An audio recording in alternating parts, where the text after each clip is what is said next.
Welcome to Sports Spectrum, the sports and faith podcast that brings Jesus back into the conversation.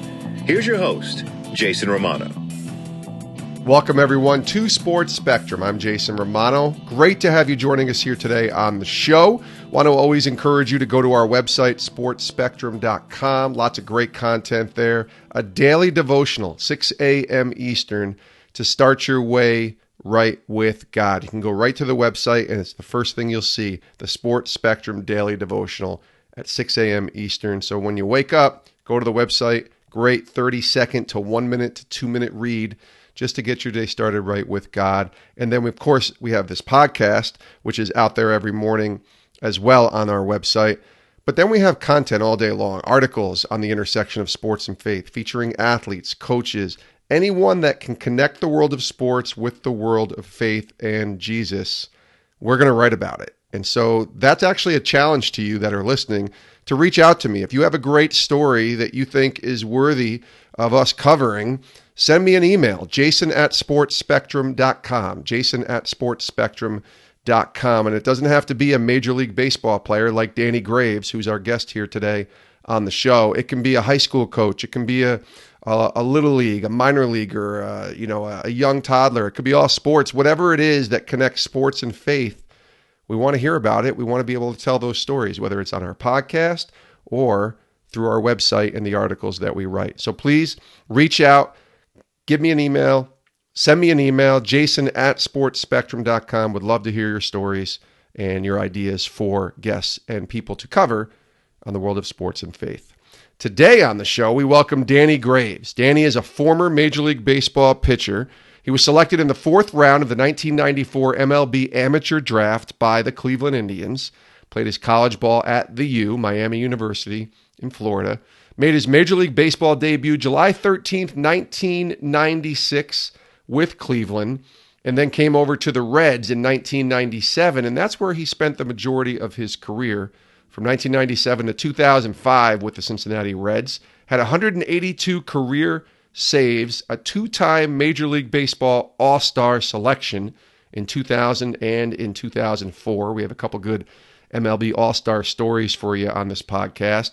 He's also the only Vietnam-born player in the history of the major leagues, born in Vietnam. And I wasn't expecting to spend a ton of time on that sort of Vietnam history that Danny is a part of in Saigon, South Vietnam, but we did, and it was fascinating to me, a powerful story, and Danny has a lot of really great, not only stories, but a lot of great thoughts on just life and all of the things that he's experienced and went through, and his faith story is a really good one too. He was in a really, really deep, dark place for a while, hanging on during his baseball career, and then God got a hold of him through his current wife, and really cool stuff here. You will love Danny Graves. Take a listen to our conversation with the former Major League Baseball pitcher, now current baseball analyst with the Cincinnati Reds Radio Network, Danny Graves, here on Sports Spectrum's podcast.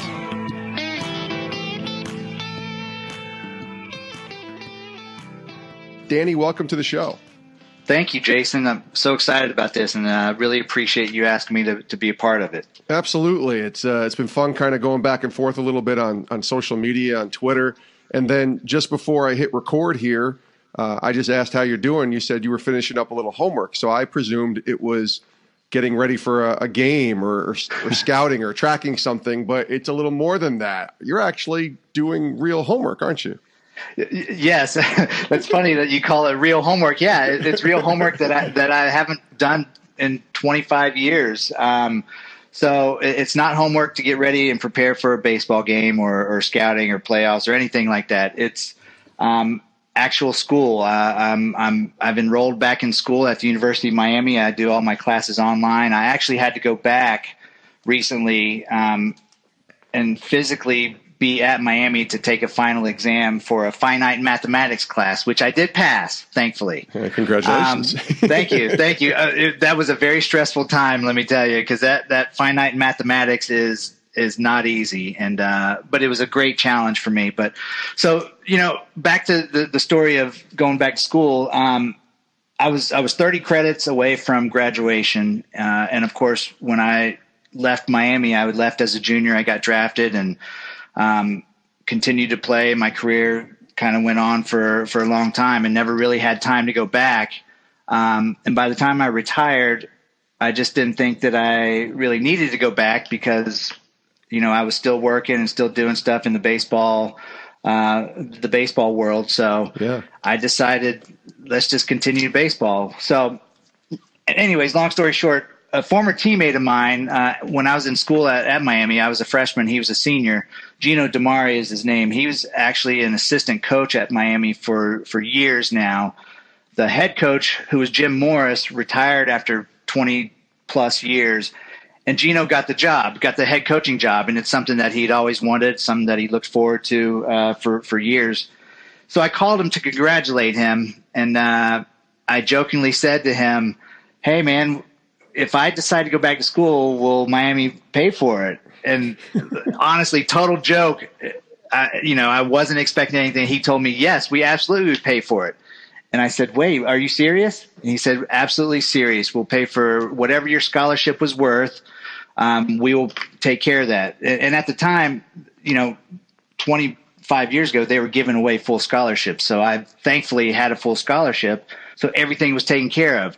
Come to find out, everything wasn't taken care of. I had to pay my some of the fees that go along with re-enrolling and all that. So I had to pay like $100 to get back into school, which I'll pay that any day of the week. So that's what I'm doing right now. During the off season, I am working on my college degree. This was something I started in the spring, and I hopefully, if I stay on track, I will be done this coming spring and will be able to walk and get my diploma. That's awesome. So I pretty love excited about it. Yeah, it's amazing, God's timing, because all these years away from that I retired, I could have done this, but in my walk, I was lost at times and trying to figure out what my life was going to be, and here he just throws it at me and says, "Here, take it." That's cool. So, that's cool. Yeah. Well, you and I, here's my question for you, because you and I are basically the same age. You're born August of 73. I was September of 73.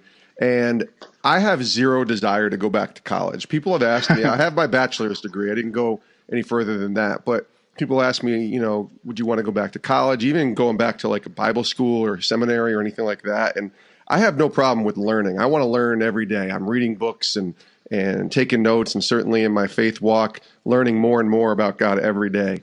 But man, taking tests and doing homework, I don't want to go back to that. So tell us why you're doing this, or is it just literally to get, that degree and finish what you started, or is there a greater why in this whole journey?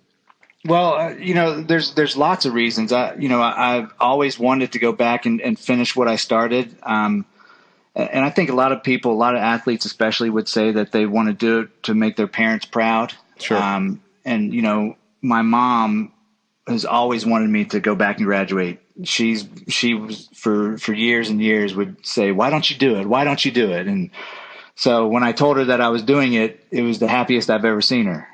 So she was thrilled for that. But obviously I was never a guy that wanted to do homework. Even when I was in school, I didn't really do a whole lot of homework. And I hated it. I hated to read, and I hated to sit there and take tests. But I'm at such a different stage in my life where I'm at now. I'm more at peace because of God. I'm more at peace because of my wife. And I just feel like I can accomplish more things because of where my head and my heart is. When I sit here and do homework, I get excited, and my wife thinks I'm crazy because I get excited to do homework. And if you would ask me this when I was a 20-year-old in college, I would have said homework. I would ask somebody to do it for me. Exactly. but now it's like, I love doing it. I love just the challenge of, if I get a C on something, I'm not happy. But back then I was thrilled to get a C just because it was passing, but if I get a C, I'm not happy. I want A's and B's on all my work now. So I feel like I'm not that I'm smarter. I know more obviously, because of I'm older and I've been around and I've seen a lot of things, but I know how to apply myself a little bit better now. So the homework stuff, that doesn't bother me. I really enjoy it. No, that's good. That's really cool. Well, congratulations. Hopefully we will watching you next year walk across and get that degree, and that'll be a really awesome moment. Danny Graves is our guest here on Sports Spectrum's podcast. Let's go back a little bit in your baseball journey, because now, I mean, you played for many years, and I want to talk about your career pitching, and now you're also doing broadcast work and just finished up the 2019 season with the Cincinnati Reds Radio Network. So if I asked you 15 years ago, which I believe was the last time you pitched 15 years ago in the majors, if you'd be calling major league games someday, is that something that you saw coming while you were a player in the big leagues, that broadcasting might be a natural progression for you? No, not at all, Jason. It's funny because, I always had a great relationship with the media. I always enjoyed talking with the media, and if I had a bad game, I didn't run away from them. I always wanted to face the music, but I never would have thought that I would want to sit and talk about it and, critique certain players or however the team's playing. I never imagined that. But when going back to the college days, I had a good buddy of mine who did radio for our baseball team. He asked me we had a day off at the College World Series, and he asked me to join him to be a color commentary for one of the games. So I did it just like messing around. And he told me that I have a future in this if I wanted to. So from then on, I'm like, no chance. I don't want to do that at all. Well, after I retired, we talked again, and he got me together with an agent at the time, and then it just took off, and I've always been told I like to talk, and I talk too much sometimes, and it kind of works out great in this profession because I get paid to talk about baseball, something that I love to do. But yeah, if you would ask me when I was playing, I would have said zero chance that I would do that. That's funny. Well, baseball has been such a big part of your life and part of probably as long as you can remember growing up. But your story is really an interesting one, just of you being born in South Vietnam and coming to America. I think our listeners would love to hear that story. Can you share that with us? Yeah. So, obviously the Vietnam War was going on at the time. My dad was a sergeant in the Army, and he'd been there for quite some time. And my mother she worked at the U.S. Embassy there in Saigon. And so they ended up getting married and had me and an older brother. And I only lived there till I was 14 months old, so obviously don't remember anything. We got out of there right before the fall of Saigon, and I didn't find out until 2006 when I convinced my mother to go back. We went back and realized that the reason why we took off, and thank God we got out at that time, and we were in the apartment, and right before the fall of Saigon, there was shots being fired all around the apartment that we stayed in, or the barracks, whatever you want to call them, where all the soldiers were staying. And she told me that a bullet went right by my dad's head and hit the wall. And he said, now we got to get out of here. And we just grabbed whatever we could and took off. And I'd never heard that story. I didn't hear it until I was 33 years old, Jason. So it was like a shock to me, because when my dad was alive, he passed away in 1999. When he was alive, he didn't talk about anything. He didn't talk about the war. He didn't talk about his time in the military, nothing. And I was so afraid to ask him. I didn't want to talk about it because I didn't want, any memories or anything to come up, and just, being a touchy subject. So, but when I took my mom back in 2006, we went with HBO Real Sports and Bryant Gumbel. We did a story there, and we went with the Vietnam Veterans Memorial Fund to try to help detonate 900,000 tons of live artillery still from the war. And I mean, this was so many years after the war had already ended, and there was still live artillery that was underneath the ground, bombs and rockets, missiles that were just coming up and exploding and still killing a lot of people over in Vietnam. So we tried to raise money to help take care of that and help locate where these bombs were, so that they could be detonated and not hurt anybody else. And while we were there, we visited a guy who his house was it was a brick house, and it was probably 500 square feet. A week before we got there, one of the rockets came up from underground and exploded and blew up his whole house. So one of the guys that was with us, actually donated money to rebuild his home, and it cost $2,000 to rebuild it. And I've never seen somebody so happy and so emotional because they were getting a new home. It was just amazing. It was an amazing time. I can go on and on. We could talk for hours about my trip there, but I guess long story short, yeah, it's a very unique story. They are trying to play baseball over there still. We built a field over there for a local high school. And so they were trying to get baseball going. It's tough because badminton and soccer are huge there in Vietnam. Yeah. So there's a lot of them that are still trying to play now. I actually have contact with some people on Instagram who just go by Vietnam baseball, and they send pictures and all these things about the tournaments that they're in. They're trying to compete with the other Asian countries, which is tough right now, but at least they're trying, and I'm excited about that. But that's cool. Not sure if there'll ever be another Vietnamese-born player in the major leagues. I guess I have that going for me. Yeah, you're the only one ever in the history of baseball to be born in Vietnam. I don't want to keep harping on this, but I'm just fascinated by it. What was that experience like for your mom to go back there? I have to imagine all sorts of range of emotions were going through her mind. And, you were just a baby when you were leaving there, but she was there, and you're kind of reliving this almost through her mind. I didn't see the Real Sports doc, so I haven't seen or watched that, but what was that like for Mom? Okay, so I'll send you the link to that, and so that you can check it out. Yeah, we'll put it in the show notes too, so people listening can go watch that. Absolutely. Oh, that'd be awesome. So basically, she wanted nothing to do with Vietnam. When we left in 1974, it was a disaster, obviously, and she never wanted to go back. And she had family there still. She had a sister and a brother that were still living there.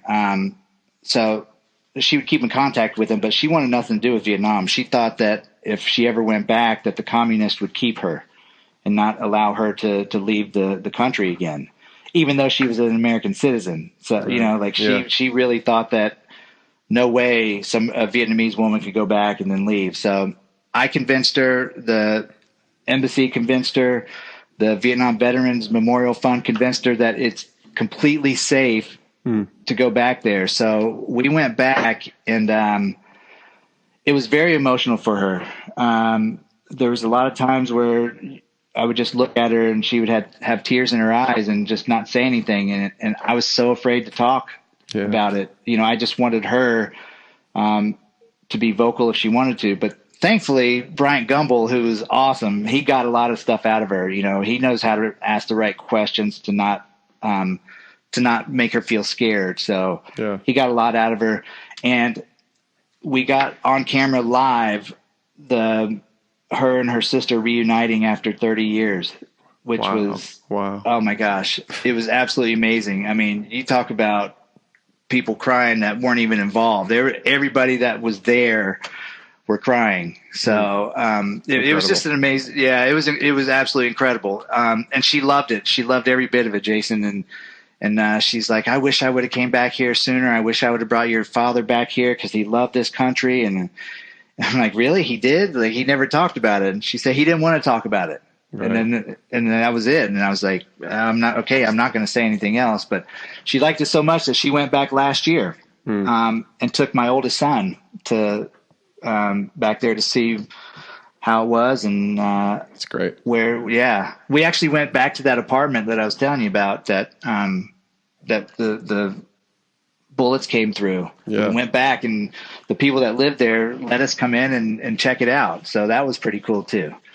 That's awesome. What a great story. Yeah. Danny Graves is our guest here on Sports Spectrum. You mentioned your dad not wanting to talk about, or you even being afraid to ask. And I think that transfers over to our faith sometimes. We're afraid to ask people about faith. We're afraid to talk about faith.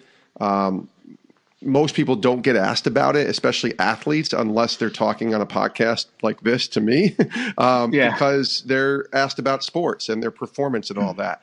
So I'm going to ask you, why don't you tell us about your faith? It says child of God in your Twitter bio, D Graves 32, as well as Instagram. So tell us about being a child of God and where that faith began to kind of take shape for you.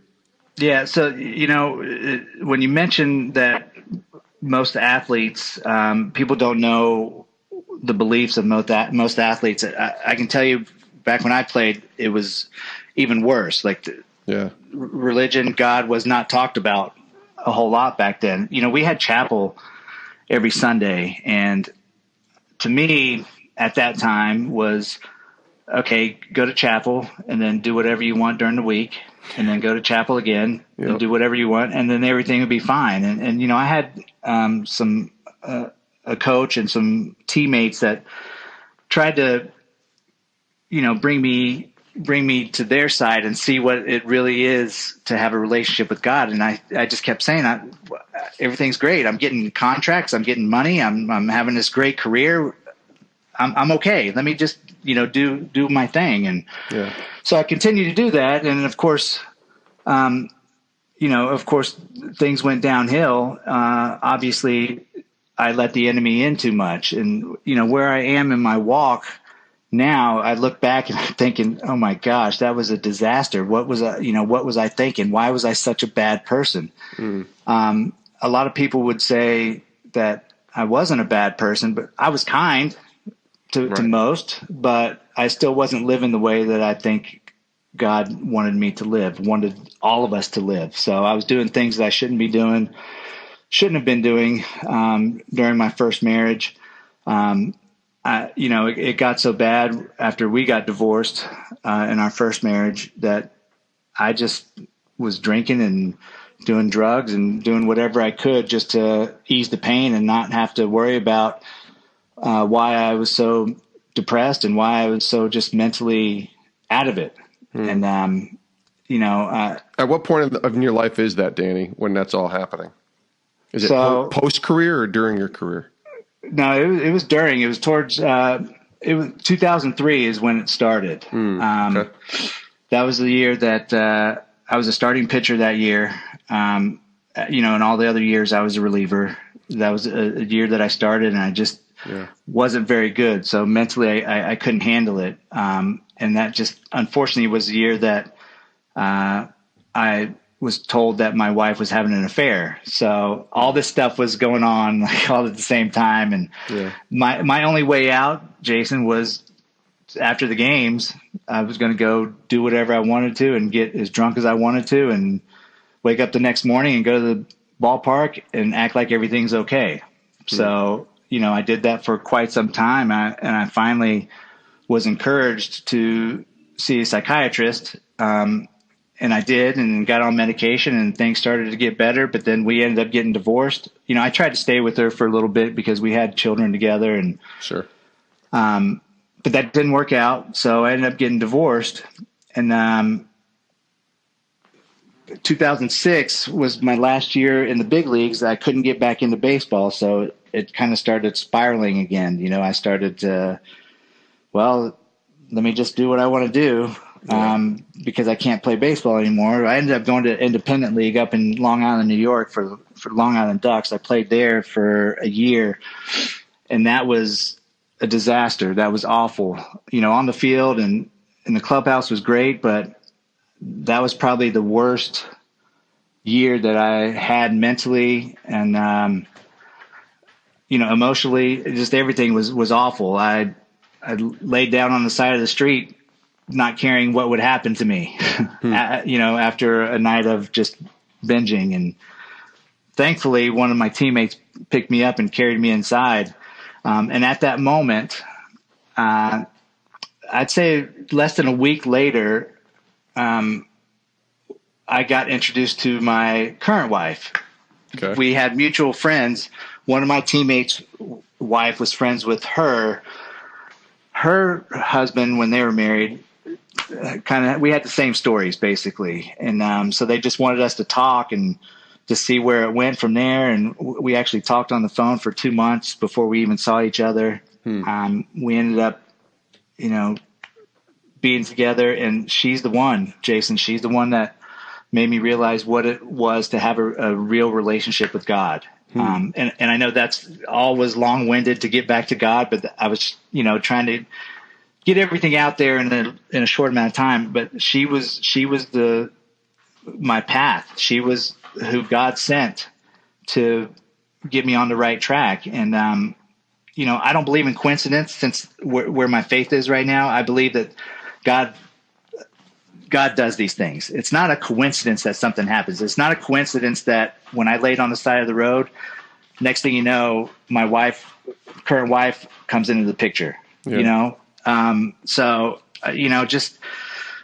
we've been in this walk together, and it definitely took me a little while, but she introduced me to who I really wanted to know. And, like I said before, going to chapel every Sunday, I thought that that's the God that I knew, but learning more about him daily and trying to learn more, that's not who he wants us to be. He doesn't want us just to show up on Sunday and act like everything's okay, because the enemy works every day of the week. He just doesn't work on Sundays. And that's, that's where I'm at right now. I'm just so at peace with everything that is going on in my life. And it's because of what the Lord has blessed me with, this family that he's blessed me with. And my wife is just absolutely amazing. And, I try to, when I live my life now, and you mentioned on my Twitter handle, the child of God, that's what I want people to see. I don't feel like I need to go out and brag that I'm a child of God, but that's what I want people to see in me. I want people to see that I shine the light, and I'm trying. And of course, there's many times that I fail. I think we all fail numerous times, but I think it's understanding how to correct that, and repenting. Absolutely. When you were in an independent league, I talked to a lot of baseball players, a lot of athletes, and we always when I worked at ESPN, we always used to talk to a lot of players who wanted to get into broadcasting, and we would always tell them, play as long as you can, because when your time is up, you'll A, never make the money you made, but B, you'll know to walk away. It sounds like you were hanging on, especially if you look at what were you, 35, 36, whatever it was, as an independent league player. I wonder if you had that faith that you now have today, do you think you would have stepped away earlier? Because I'm not putting words in anybody's mouth, but it sounds like baseball was still trying to maybe be the God of your life as you were hanging on. Can you kind of walk us through what your thoughts were where you were hanging on there and still pitching in the independent league? Yeah, that's exactly it. Baseball and the salary of baseball was my idol at that time. That's what I wanted to be, because for so many years, that's what I was known as, a baseball player. I wasn't known as a child of God. I wasn't known as just somebody that, that worked a regular 9-to-5 job. I was a baseball player, and that's what I thought I needed to be. So 2007, I was in an independent league making $2,000 a month, which, after taxes is not a lot, and living in New York, that's nothing. So, that's how badly I wanted to try to get back in the game. And, after meeting my wife and talking through things, she encouraged me, if you want to still play, let's try to play in 2008 and we'll see where it goes. Well, I end up signing with the Minnesota Twins at the end of spring training and started an instructional league. Extended spring training, went to single A, double A, and triple A, and finished the year out there. And I wasn't upset that I didn't get to the big leagues or didn't get called back up, but I still enjoyed playing. So we said, let's give it one last shot. I ended up talking to Drayton McClain, who was the owner of the Astros at that time, who was a huge believer in the Lord. He loves the Lord just as much as anybody that I've ever met. I told him where I was in my walk, and I just said, I would love to try to play. I don't want to play for anybody else. I just want to try to play for the Astros because it's close to my home in San Antonio, and if it doesn't work out, I'm content with that. Well, he says, why don't you come to spring training then? Why don't you come to big league camp and throw a little bit, and we'll see where it takes us. And I almost felt like this man knows the Lord way more than I do, and I can't say no to it. So I ended up going. I stayed the whole spring training. I threw a little bit. It didn't throw great, but I didn't throw awful either. And then the Astros asked me at the last week of spring training that, they said, we're going to send you out of big league camp, and we actually want to know if you want to stay with the organization and maybe do something coaching in the minor leagues. And I said, you know what? This is my time. This is my time to go home and be a non-baseball player anymore. And Jason, I was totally happy with it. Didn't cry one time, didn't have a tear come down. A lot of guys that leave the game after a long time, and I get it, I understand, but a lot of them break down and can't handle it. But I was just so happy where I was in my life and in my walk with the Lord that it didn't bother me. It didn't bother me one bit, because I didn't want to be known as just the baseball player anymore. I wanted to be a child of God. And whether that was on the field or away from the field, I was fine with it. So very content with my walk away from the game. No, that's good. That makes sense. And it's kind of it shows that the joy that you had as you started to begin your walk with the Lord was a genuine joy, and not just like a fleeting happiness that comes and goes and ebbs and flows up and down with what it is to be a baseball player. So that's really cool stuff there, Danny. Let me ask you this. I'll talk a little baseball just for a couple more minutes here on the podcast. I'm a sports junkie, so I love hearing stories. You made 2 All-Star games, 2-time All-Star, 2000 and 2004. Give me some stories. Give me your favorite All-Star game story, maybe, that you can share with us from one or both of your appearances in pitching in the game.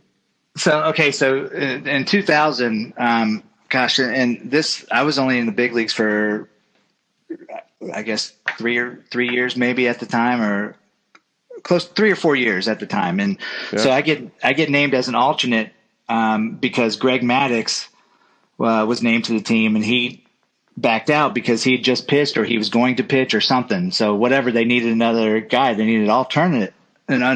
So Bobby Cox asked me to be that guy. And so I came, and it was amazing because I walk into the clubhouse, and my locker was next to Al Leiter. Mm-hmm.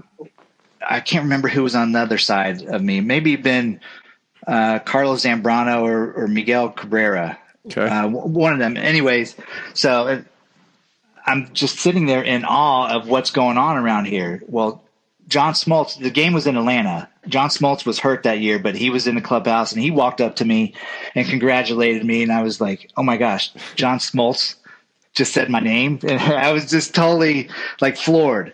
Al Leiter looked at me like, who is this guy? And because at the time I looked so young, and I remember after that, you signed a bunch of baseballs, like thousands of baseballs in the back room, and you're with the American League All-Stars as well. Well, David Wells, who was starting the game for the American League that year, walks up to me. He's like, he said, dude, you look like you're 12 years old. What are you doing here? and I was like, well, thanks, I guess. But I mean, he was totally cool about it. He thought it was so funny how young I looked, but it was it was a great experience. I got to watch the home run derby just with Jim Edmonds, who I had no idea knew who I was either. Yeah. I got to sit with him. I even have pictures of people took pictures of us sitting at the backstop at the old Turner Field. Like, nobody was hanging out with me, which was okay. I didn't mind. I was trying to take it all in, but Jim Edmonds came and sat with me, and we both had our video cameras, which obviously nobody has anymore these days, but I remember it's phones now. Yeah. So we had the video cameras out, and oh my gosh, it was just an amazing thrill. I remember Roger Clemens and Kurt Schilling came up and said hello to me, and I was just in awe that these guys were even talking to me, knew who I was. But so the game, Leo Mazzoni told all the pitchers who was scheduled to pitch, and this was kind of the schedule they're going to try to keep unless something happened. So I was scheduled to pitch the 8th inning, and Randy Johnson was starting the game. Kevin Brown was supposed to come in and pitch second. Well, Randy Johnson has a 1-2-3 first inning, like I don't know, 10 pitches, like so quick. Kevin Brown wasn't ready to go. So they called down to the bullpen and said, ask Graves if he can get ready to go in for the second inning. And I'm like, I'm ready. I didn't even throw a pitch, Jason. I said, I'm ready. So I ended up throwing a couple in the bullpen and then threw some more, the 8 pitches out on the mound. I was just so amped up that I didn't care if I was ready or not. I wanted to get in this game and get out of the game. I didn't want to sit there and wait 7 innings to pitch in an All-Star game. It would have drove me crazy. Oh. So thankfully I got to pitch in the second inning and I put up a 0, which was pretty exciting. That's great. Yeah. There's so many stories. I mean, we could talk for hours. I can't imagine. Yeah. That 2004 game, did you get into that one as well? No. So the story with that, Jack McKeon, who was my manager with the Reds when I came up, when I got traded over, he was the manager of the All-Star game from being with the Marlins the year before. That's right. And so he asked me, he's like, hey, do you want to pitch?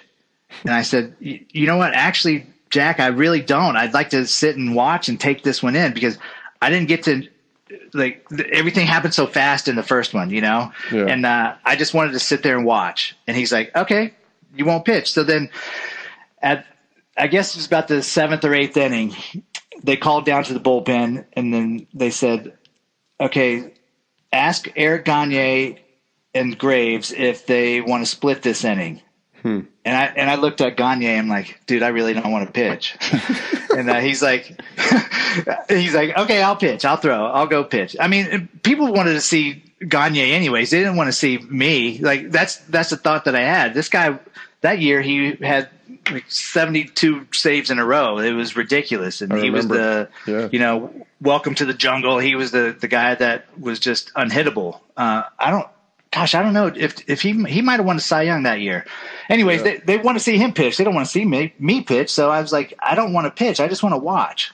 So it ended up being me, Jason Schmidt, Armando Benitez, and Levon Hernandez. The 4 of us didn't pitch. We wanted to watch, which was great. I absolutely enjoyed watching every bit of it.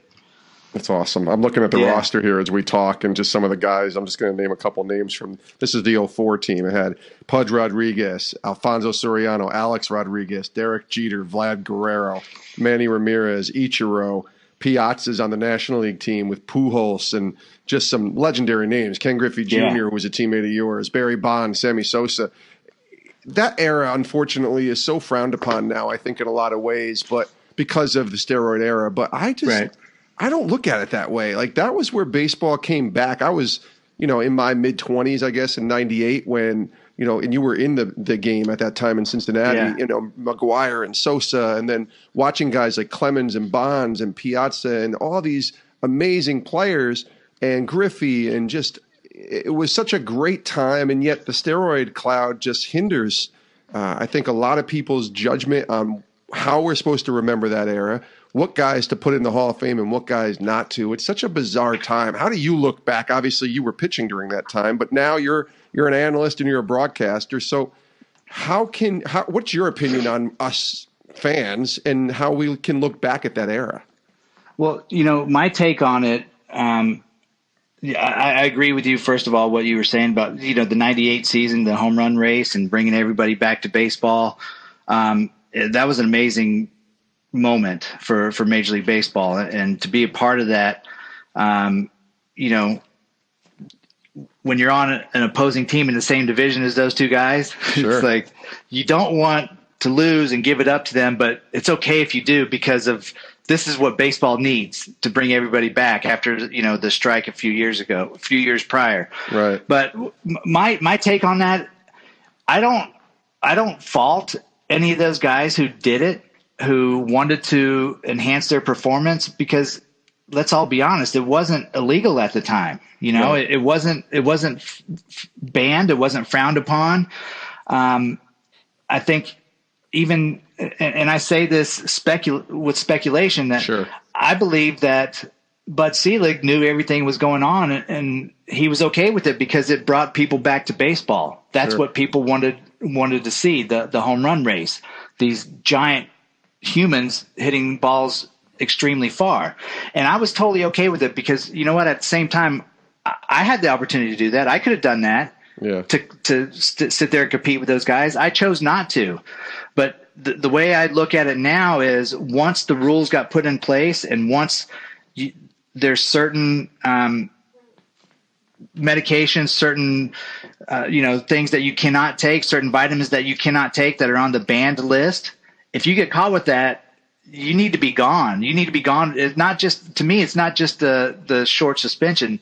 I think you need to sit out a couple years and you really take a look at what you're doing to the game now, because rules are rules.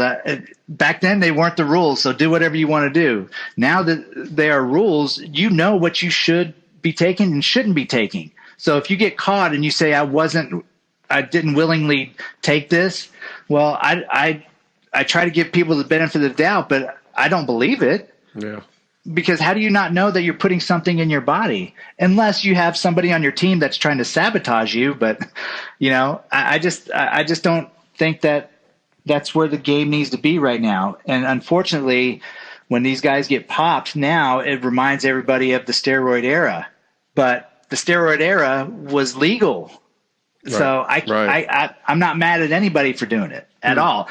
Barry Bonds, all those home runs he hit, he still had to hit the ball. It didn't make him a better hitter. He was always a good hitter, and same with McGuire. I mean, even if he didn't do it, he'd still hit a lot of home runs.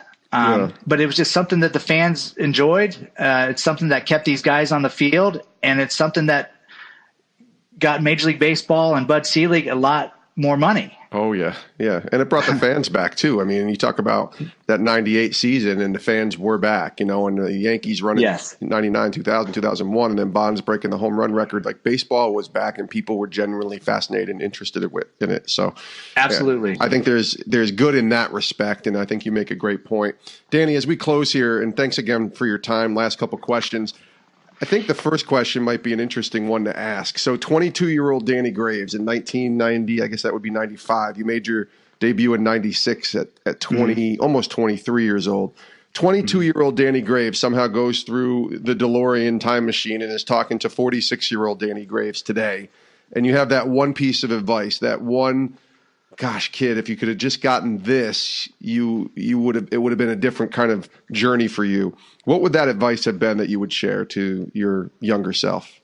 Well, and so there's a couple things. Number one, and it's not just because of this podcast, but I would say listen to your teammates and the coach that tried to get you on the right path with the Lord. Because to me, results and all that other stuff, baseball stuff, wouldn't have been such a big deal to me. It wouldn't have been, because I would have been happy with what the Lord has blessed me with. Right. That's first and foremost. Number two, I would say, I wish I would have worked a little bit harder off the field as far as taking care of myself as I got older. I just didn't really care much anymore. And we could always go back and say that's because I didn't know who I was. I didn't know, I didn't have any spiritual background. I didn't have the Lord like I needed him. So those couple things I would go back and say, you need to get this right this time. No, that's good. I think a lot of young people think that they're never going to get older and they just kind of do what they want. And I think the more we can invest in our future, both, athletically and taking care of our body, but obviously financially and places like that. But without a doubt, spiritually, even at that young age, it's so vital. It's so important. Let me ask you this as we close, Danny. Great conversation here. I really appreciate your time. What is God teaching you today? What are you learning today where he has you in this season of life right now? What are you learning from the Lord?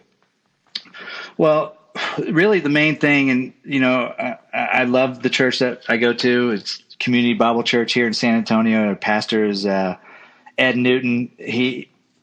The message that he throws out every week, I feel like it's directly to me. One of the big things that I've picked up on in the last few weeks, and, I don't have a favorite verse or two. I go with what I'm feeling each week and feeling each time that I hear a new message. And the one that stuck out to me a couple weeks ago, John 3:30, he must increase, but I must decrease. that was a big problem with me. Even after I retired a little bit, having some humility and, being humble and know that it's not about me and it's about our Lord. And, life is not about the glory of our name, but the fame in his name.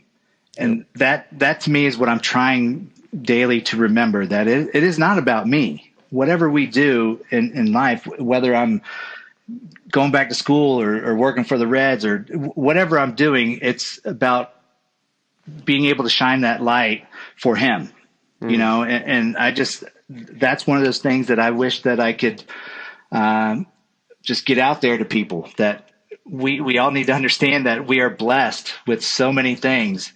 Some people have little things, but it's still blessings from our Lord, and we need to glorify him a little bit better each day. Well, if you walk into the Sports Spectrum offices, which are really just a small little office, I make it sound like it's ESPN, but it's not. But if you walk in there, you'll see a scripture up on the wall, and it is that scripture: "He must increase, but I must decrease." John 3:30. Is that right? It is absolutely right. It's the pillar of what our ministry is founded on at Sports Spectrum, and our parent company, PAO, Pro Athletes Outreach, is the increase. John 3:30. So. Pretty cool stuff. Wow. Yeah. I just got chills. That's the Holy Spirit right there. That, to me, that's, like I said before, it's not coincidence. Right. No coincidences at all. That's really awesome. I love how God works and in the way that he works. Danny Graves, this has been great, man. Thanks so much for your time. Let's do it again next year. And listen, hopefully next year we have you back on and you're a graduate, and that would be awesome to have you across the aisle with that degree, man. Thanks. Thank the Lord. That would be great. Yes, absolutely. Yes. Congratulations on everything, and thanks for joining us here on the show. Jason, thank you for having me, man. Great stuff there from Danny Graves, the former Major League Baseball pitcher. We covered a lot of ground, not only his returning to college, but his story of being born in Saigon and his mom going back. And we will link to that piece that he mentioned that HBO Real Sports did back in 2006. It's a Dropbox account that Danny sent. It's a public link that everybody can sit there and play and watch the video of. I watched it and was just blown away by the piece that HBO did back in 2006. So you can watch that. It'll be in the show notes. So you can just click that and spend 15 minutes even more learning about Danny's story. But we also covered a lot of baseball ground and his stories of pitching and then not pitching in the Major League Baseball All-Star Game in 2000 and 2004. And certainly I thought his view on how to look back at the steroid era and the sort of time that he pitched from the late 90s into the early to mid 2000s was a good way to look at it, I guess. I obviously, people were doing things that were quote unquote legal for many years that weren't necessarily good for you. And in this case, baseball profited from these players doing things that at the time were not illegal or at least tested.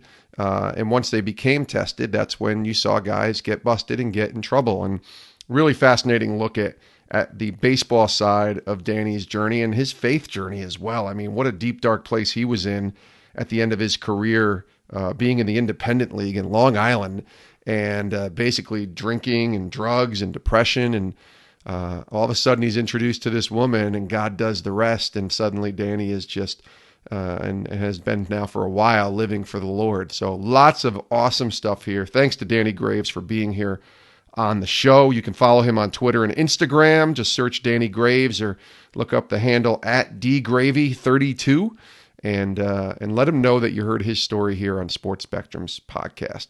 Thanks to Danny, and thanks to you for listening. As we mentioned in the beginning of the interview, if you have a guest idea or a story idea that you'd like us to cover, please email me, jason@sportspectrum.com. Maybe you know of an athlete that loves Jesus that we haven't featured. Maybe you know of a story in a high school or middle school or some ministry of some sorts that features sports and intersects with faith in Jesus. Let us know about it. jason@sportspectrum.com. And lastly, go to our website, sportspectrum.com. That's the website to go to. Make it a bookmark on your computer, on your phone, and check it out every single day. New content featured there on the intersection of sports and faith over at sportspectrum.com. Thanks for listening. We'll see you next time here on Sports Spectrum's podcast. Have a great rest of your day.